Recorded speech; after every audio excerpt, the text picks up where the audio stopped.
estátua no alto do horto com vista panorâmica de Juazeiro simboliza uma lenda, uma santidade ainda não reconhecida pela igreja, um líder político que aliou cangaceiros aos coronéis do sertão, tão poderoso que dominava os sentimentos dos fiéis e elegia quem ele queria.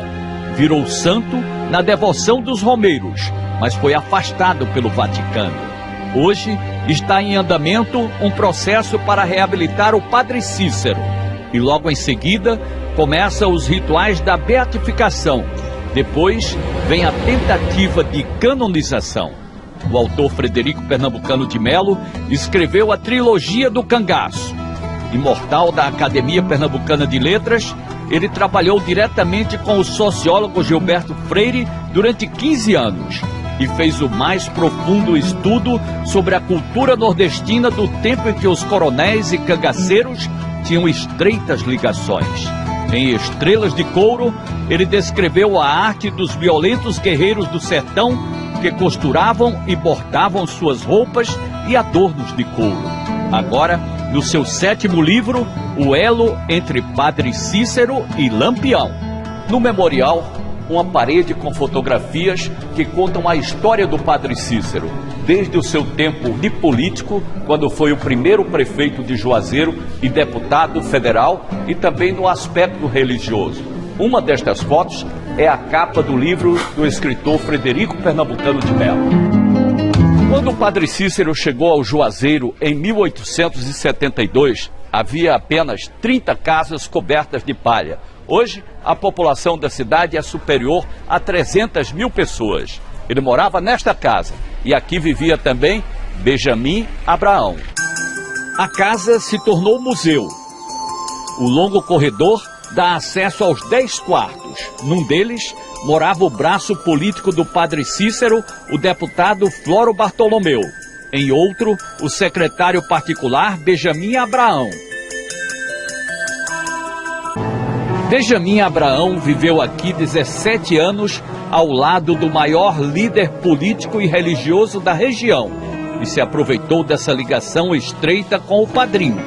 Benjamin teve uma etapa de prosperidade muito grande, sobretudo quando passou a administrar uma parte dos donativos que eram recebidos pelo padre.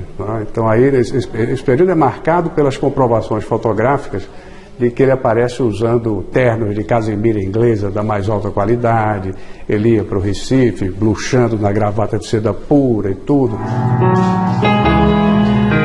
Até hoje, os fiéis visitam a casa do Padre Cícero para pagar promessas. Esta é a sala dos ex-votos.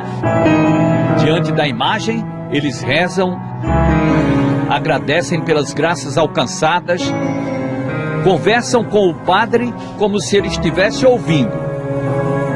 Imaginem o poder desse sacerdote no início do século passado, quando para os romeiros a voz de Cícero era a voz de Deus.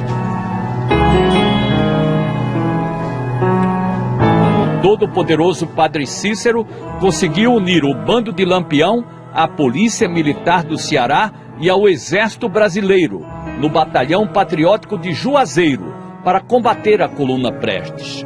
Lampião ganhou a patente de capitão e um coronel do sertão foi promovido a general. O escritor Frederico Pernambucano de Melo mantém as câmeras usadas por Benjamin Abraão, que farão parte do acervo do Museu do Cangaço. Essa é a câmera original que foi usada para a filmagem do bando de Lampião e as cenas que foram feitas pessoalmente com ele, pelo Benjamin Abraão.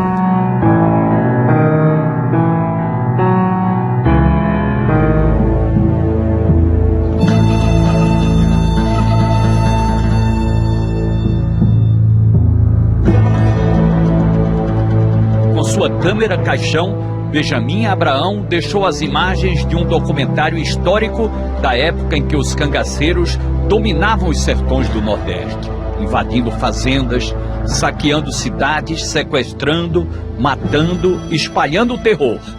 Mostrou situações em que os cangaceiros posaram para aparecer bem nas imagens. Mas há momentos de intimidade do bando, como este, quando os matadores estão rezando.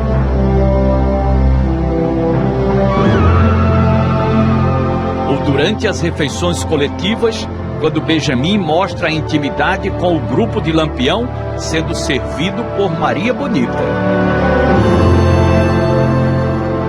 Pela importância deste documentário, o aventureiro que conquistou Padre Cícero e Lampião, que se infiltrou entre anjos e cangaceiros, será sempre lembrado. Olha, parece até que se esqueceram da gente. Porra, tá mudando, compadre. O doutor Floro, amante de meu padrinho Cícero, me deu uns contos de réis, armamento novo e a patente de capitão. Eu entrei no Juazeiro como um rei. Muitos doutores vêm me visitar só para apertar a minha mão. Dei entrevista e meu retrato saiu no jornal da capital do Ceará até do Rio de Janeiro. Eu fiquei satisfeito. Afinal, eu recebi a patente de capitão do Exército Brasileiro, coisa no papel. Chefe do batalhão patriótico no Nordeste. Sabe quem é esse daqui, ó? Ali no meio de todo mundo? Virgulino Ferreira da Silva Lampião, rei do cangaço. Ele está no livro de um professor daqui de Campina Grande que resolveu pesquisar e contar melhor a história do cangaço no Nordeste. –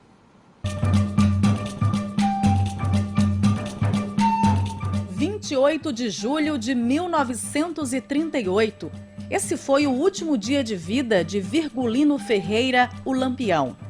Ele morreu há 78 anos no sertão de Sergipe, num confronto com a polícia. A foto das cabeças de Lampião, Maria Bonita e de integrantes do bando é um registro dessa data importante na história do cangaço. Esse é o tema do segundo livro desse professor de história que mora em Campina Grande. Ele aborda a história do cangaço aqui no estado, na década de 20, época em que se escrevia Paraíba com Y e H. Das 62 cidades que o bando de Lampião percorreu, algumas tiveram fatos marcantes. Foi um marco, né? Ele fez muitas atrocidades, mas é a história viva, né? É a história viva de todos os estados por onde ele passou, 7 estados, né? E como eu já lhe falei, ceifou mais de 1000 vidas, né? Destruiu mais de 500 propriedades e matou mais de 5.000 reses, né? Ou seja, pondo fogo nos currais. E tem a história dos estrupos, que foram cerca de 200 mulheres que foram atacadas pelo seu bando. Esse é apenas o esboço do livro, que vai ser lançado no próximo mês por uma editora de São Paulo. Mesmo com toda a dificuldade, o professor bancou com recursos próprios a realização de um grande sonho. Padre Cícero, finalmente, depois de 100 e tantos anos isolado, num cantinho pela igreja recusado, meu padim foi agora alforreado. Quer dizer, o problema tá acabado. Padre Cícero com a igreja está reconciliado. Mas de que mesmo ele foi acusado? Ele era um pai do povo, um padim bem dedicado e por isso adorado. Mas tem a história de um milagre que nunca foi bem explicado. Que uma hóstia virou sangue, de milagre foi chamado, que isso não está bem explicado. Mas agora vai ser tudo detalhado. É histórico, é domingo, é fantástico. Tá combinado. Milhares de devotos foram a Juazeiro do Norte, no Ceará, para celebrar a reconciliação do Padre Cícero, o Padim Cícero, com a Igreja Católica. Uma carta enviada a pedido do Papa Francisco foi lida pelo bispo do Crato, Dom Fernando, na capela onde o Padre Cícero está enterrado. Dom Fernando disse que o bispo brasileiro Dom João Brás ajudou na reconciliação. No fim do século XIX, o Padre Cícero foi proibido de rezar missas por causa de um suposto milagre que acontecia nas suas celebrações, né, e que nunca foi reconhecido pela Igreja. Agora são 6 horas mais 53 minutos, né? 7 minutinhos aí para 7 horas. O Bom Dia Ceará já está ao vivo de volta. E agora a gente vai dizer que o Vaticano divulgou durante esse fim de semana uma notícia esperada, há anos pelos católicos aqui do Ceará. O Padre Cícero e a Igreja Católica estão reconciliados. O anúncio foi feito ontem durante uma celebração lá no município do Crato, na região do Cariri. A mensagem é o resumo da carta oficial redigida pela expressa vontade do Papa Francisco. O documento, datado de outubro, só foi divulgado ontem pela Diocese do Crato. O anúncio foi feito durante a celebração da Porta Santa, que abre o Ano da Misericórdia para os católicos no mundo inteiro. Nas imagens cedidas pela Diocese, o bispo Dom Fernando Panico dá boa notícia aos fiéis.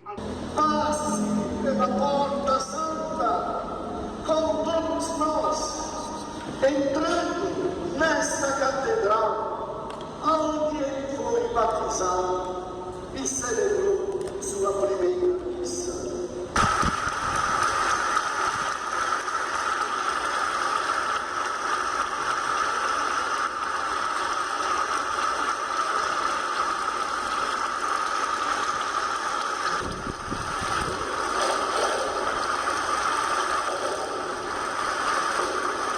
Após a celebração, a imagem continua ali, ao lado do altar. Os devotos do Santo Popular do Nordeste já esperavam por isso. O registro fotográfico do lenço guardado no Memorial Padre Cícero marca o início dos testemunhos de milagres. Pelas mãos do padre, teria sido entregue a hóstia que se transformou em sangue na boca da Beata Maria de Araújo. O mesmo fato que fez nascer a devoção dos romeiros ao Padre Cícero também o afastou das atividades sacerdotais. Segundo os historiadores, a diocese teria demorado a ser comunicada do suposto milagre da hóstia. Isso teria motivado a igreja a afastar o Padre Cícero e puni-lo por desobediência. A reconciliação pode ser o começo para o pedido de beatificação e até canonização do padre. Para os romeiros que visitam Juazeiro todos os anos, o título de santo já pertence ao Padre Cícero. Santo, santo, santo para mim, porque tudo que eu peço, eu alcanço. Padre Cícero para mim é um santo. E a quarta-feira foi de muita reza e devoção a Padre Cícero em Dois Riachos, em Alagoas. Foi aniversário de 82 anos da morte dele. Há décadas, uma igrejinha que leva o nome do padre atrai milhares de romeiros. A igrejinha fica em Dois Riachos, no sertão de Alagoas, e foi construída em cima de uma rocha ao lado da rodovia. Quem vem até aqui tem um objetivo: subir os mais de 50 degraus para ver a imagem de Padre Cícero. Dona Josefa fez isso de joelhos. Não é fácil subir ajoelhada, não. Nossa, todo sacrifício vale a pena, hein? O espaço é pequeno, mas como a fé é grande, lá dentro ninguém passa aperto, não. Poucos minutos diante da imagem de Padre Cícero são suficientes para os romeiros demonstrarem sua devoção. Vale até tirar aquela foto de recordação. Lá embaixo, esta outra igreja também fica lotada de fiéis. Dentro da igreja fica o túmulo do seu Antônio Lima, a pessoa que há 59 anos construiu tudo isso aqui. É o pai do Cícero, organizador da festa. Ele alcançou o Padre Cícero vivo e fez a promessa, e daí ele construiu essa igreja. Ao lado ficam os ambulantes. Eles vendem de tudo, principalmente artigos religiosos. É uma festa e tem até aboiador. Mundo velho está chegando nos seus momentos finais. Pouca gente sabe que Padre Cícero não deixou só uma herança de fé. Deixou também uma herança que vale milhões de reais. Adivinha para quem? Para Nossa Senhora do Perpétuo Socorro e para São Miguel. Mas aqui na Terra esse patrimônio acabou virando alvo de disputa. Por que essa briga judicial? Dinheiro. Dinheiro. É polêmica, é fantástico, é domingo, depois do Faustão. Você vai ver.